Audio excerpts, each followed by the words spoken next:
In this video, I'm going to make a terrarium with a working stream that flows down into a mini relaxing pond.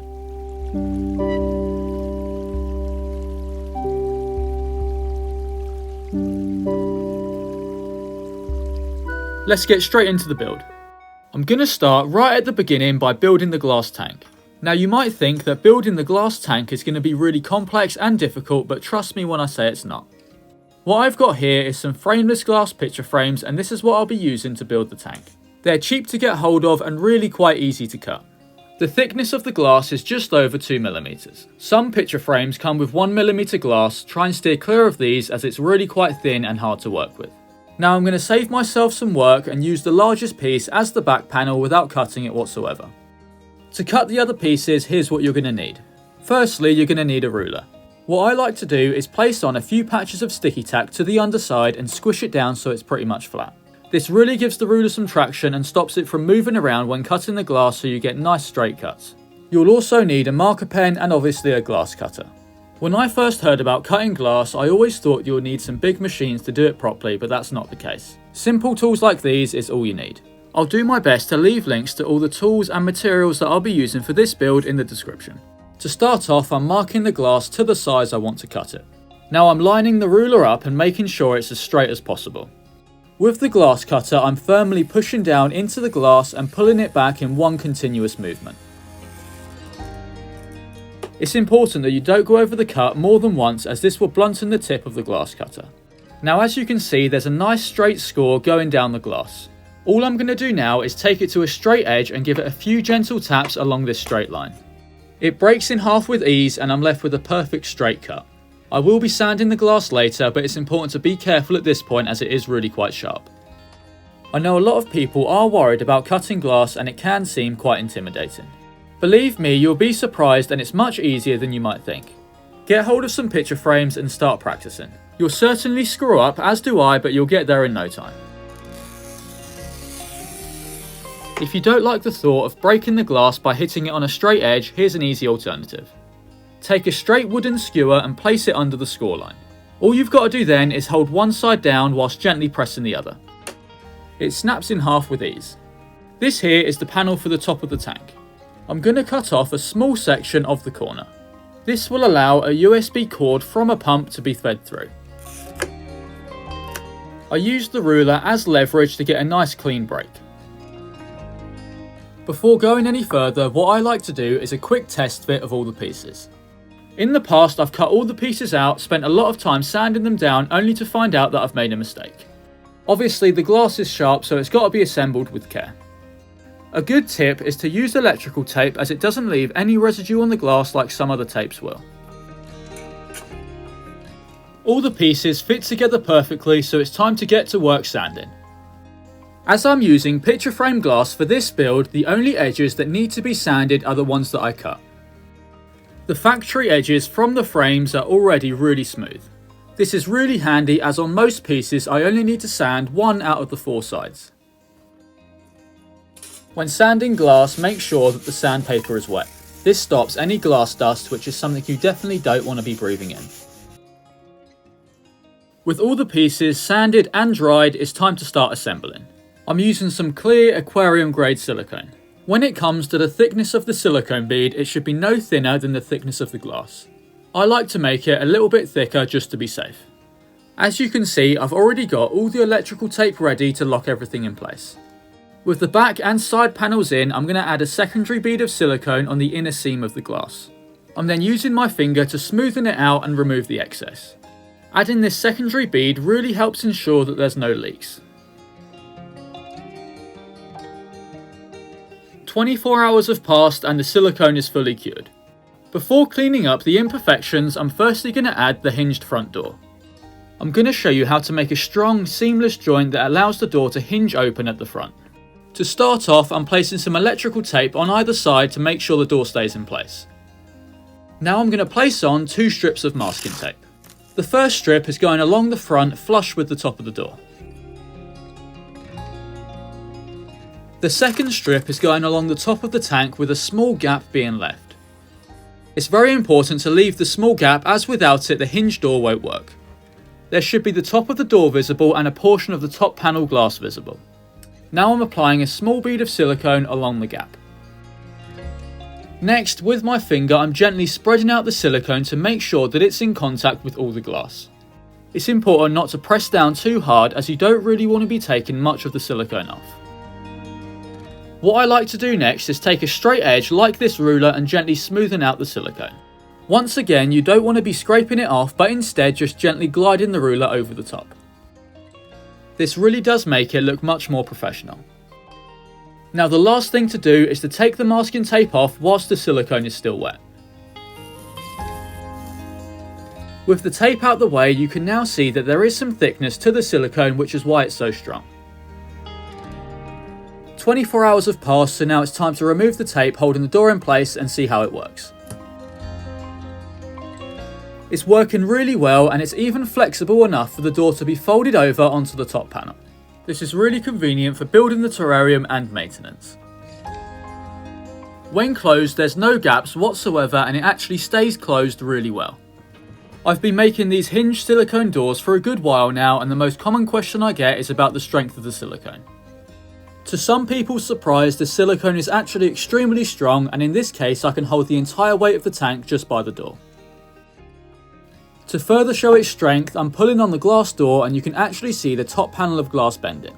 Considering the glass door is extremely light, I'm not worried about the silicone failing whatsoever.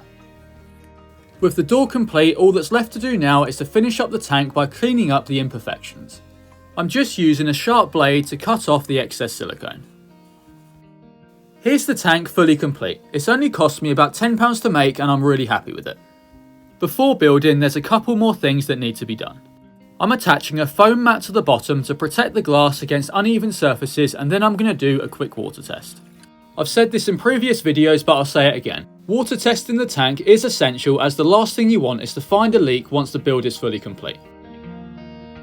I've left it for over a day and there's no leaks, so it's finally time to start building the terrarium.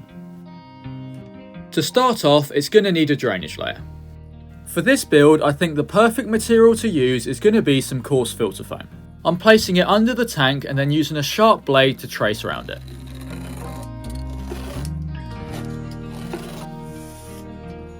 Now I can clearly see the lines. I'm going to go ahead and use some scissors to cut it out. It fits nice and snug inside the tank. In a tank like this, a filter foam drainage layer is perfect as it's extremely light and it will also allow water to freely pass through it. Now let me quickly tell you about my plan for this build. I want to make a slow trickling stream that flows down all the way from the right side of the tank into a pond on the left side. I'm going to start off by making the pond, and for that I'm going to use this smoothie cup lid. It really does look quite ridiculous at the moment, but fingers crossed my plan will work out. With a sharp blade, I'm cutting a hole out for the pond to sit into. This really doesn't have to be neat whatsoever. I'm continuing to take more foam out until I'm happy with how it sits. This here should be about right. You probably noticed that it is sticking out quite a lot, and that's because I have got to account for the substrate as well. With some scissors, I'm cutting out a small slot, which is where the stream will enter the pond. Now let's get to work making the pond look a little bit more natural. To start off, I'm going to use some sandpaper to roughen up the smooth surface of the plastic. The reason I'm doing this is that I'm going to cover the entire inside of the cup in silicone, and this will help it stick much better. Obviously, the massive hole in the bottom needs to be covered up. I'm placing in a few patches of tape to cover up the hole. The tape is only acting as a bridge for the silicone that I'm going to use to seal everything. I've got some black aquarium silicone as well as some crushed lava rock. I've got some larger pieces as well as some really fine dust. I'm applying the silicone in small patches and then using my finger to spread it out. I'm then taking the larger pieces of lava rock, sprinkling them inside, followed by the fine dust. All I've got to do now is press it down into the silicone and pour off the excess. It covers up the plastic really well and looks much more natural. I'm going to continue the same process until the entire inside of the cup is complete. Here it is with everything covered and dried after 24 hours. You will also notice that I have added another layer of silicone on the bottom to sandwich in the hole so there's no leaks. Now let's get to work making the stream that flows into the pond. I've got some leftover pieces of filter foam which I'm going to use to build some height. As you see, they gradually get shorter and shorter as they make their way to the pond. To make the stream, what I'm going to use is some expanding foam.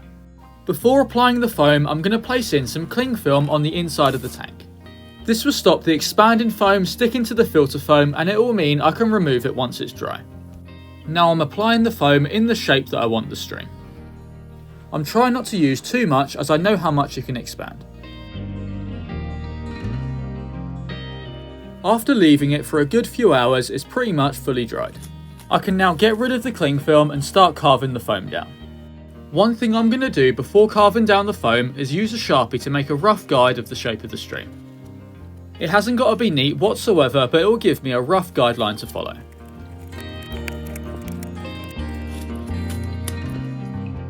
Some time has passed and I've pretty much got the stream fully carved down.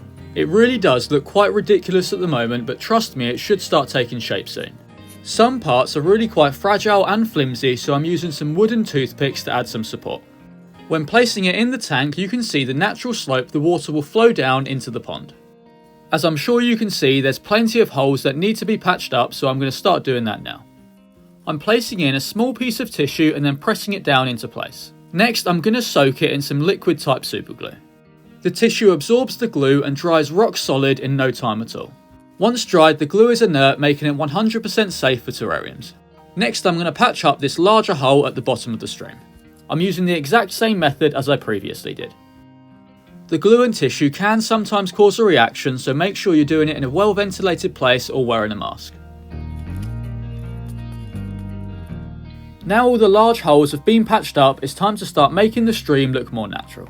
I'm going to do this with the same method that I've done for the pond, using some black silicone and crushed lava rock.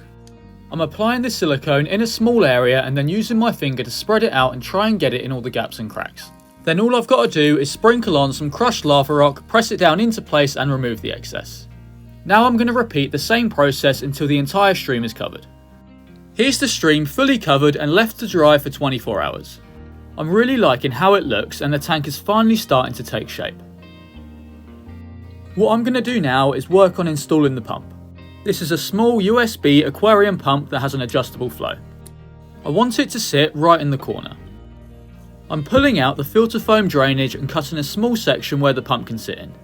I'm also placing in a small piece for it to sit on top of. Now let's work on the output that leads to the top of the stream. I've got a small section of 6mm tubing that fits nicely inside the pump. Next, I'm going to place on this 90-degree push fitting. I'm then cutting a slit down the foam for it all to sit into. After placing the stream back in, I've measured and cut another piece of 6mm tube into the correct height.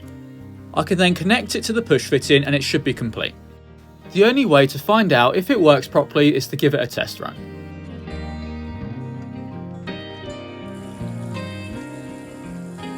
It's flowing well, but definitely a bit stronger than I would like.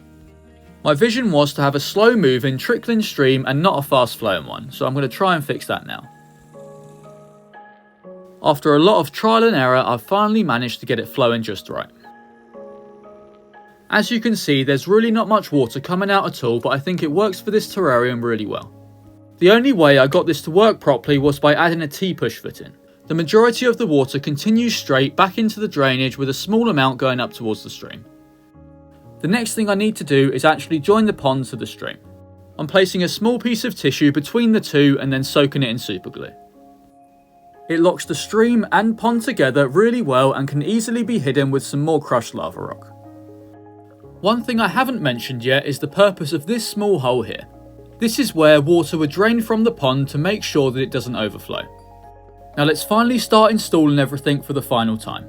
I'm feeding the USB cable through the gap I left at the top of the tank. Now I'm taking some filter foam and covering up the pump. This will stop things like substrate from getting down to the intake. I'm now reinstalling the pond and stream and placing in some more filter foam to act as supports. Now it's time for the substrate. For this build, I'm going to use some aqua soil.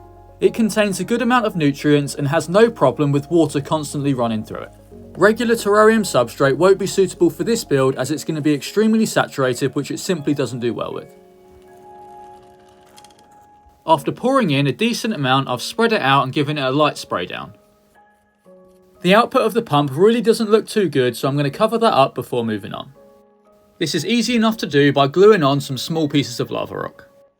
Now the output's covered up, I'm going to add a couple pieces of spiderwood to make the hardscape look a bit more natural. I'm experimenting with their position before locking them down in place. Now I'm happy, I'm using the super glue and tissue to attach it to the rocks. You don't have to glue the wood down, but I do find it makes planting and maintenance much easier as you haven't got to worry about knocking the hardscape over. I'm really happy with the final hardscape, but it's about to get even better as it's time for the plants. This is an aquatic fern that I've never used before, but I've heard that it does do well in terrarium conditions. After removing all the rock wool, I'm going ahead and planting it inside the tank. When I say planting, it's more wedging it in gaps, as this plant is an epiphyte and it'll rot if you plant it in the substrate. Next up, I've got some hygrophila. I really like this plant and I think it will bring a nice jungle feel to the tank. I'm chopping the stems in half so I have double the amount of plants to use. The top half will grow new roots in no time and the bottom half already has a new shoot coming through. This is an easy way to get more plants than what you paid for. With most of the stems cut in half, I'm using some long tweezers to plant them down into the substrate. It's really important not to let the plants dry out, so I'm giving them a light spray down every now and then. Next up, I've got this Anubias, which has some stunning arrow-shaped leaves. I was originally going to plant it on the right side, but I think it looks much better over here on the left. I'm using a small amount of gel-type glue to mount it to the spiderwood. Even with just these plants in, the terrarium's already sprung to life. In this gap where the stream flows round, I want there to be a nice pop of colour. I think this Alternanthera mini is the perfect choice. It's a bit browny green at the moment, but once it establishes, it'll be a nice vibrant red. I've washed off the nutrient-rich gel and now I'm planting it down into the substrate. This here is some Monte Carlo and I want it to create a lush green carpet throughout the terrarium. I've once again washed out the nutrient-rich gel and I'm now splitting it up into smaller pieces. I can now start planting it into the aquasoil. With time, it will grow and spread and all the gaps should fill in nicely. To add some more contrast in the planting, I've got some small crypts and some Anubias and Bucephalandra. I'm mainly planting them in areas that I want to bring a little bit more detail to.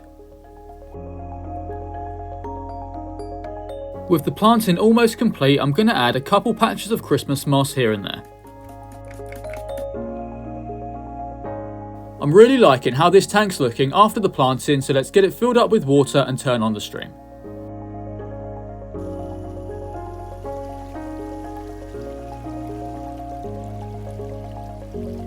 It's amazing to finally see the water trickling down the stream and slowly filling up the pond. I'm using some tubing to siphon out the water along with all the aquasoil I spilt in the pond. Now it's filled back up, I'm going to add some floating plants. I absolutely love the miniature scale they bring to the pond and the rest of the tank. Now it's time to add some springtails. These tiny bugs will eat things like mould and decaying matter throughout the terrarium. They're even more important in a tank like this as I used a good amount of spiderwood, which is always prone to growing mould in the first few weeks. With the tank complete, all that's left to do now is to let everything grow in and establish.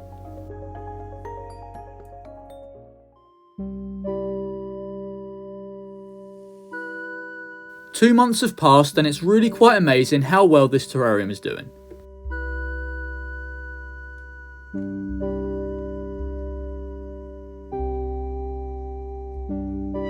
All the plants have grown in and established really well and there's been little to no die-off whatsoever. My favourite has got to be this Monte Carlo, which has grown into a big soft cushion. You can also get a glimpse of the healthy root system that it sent out.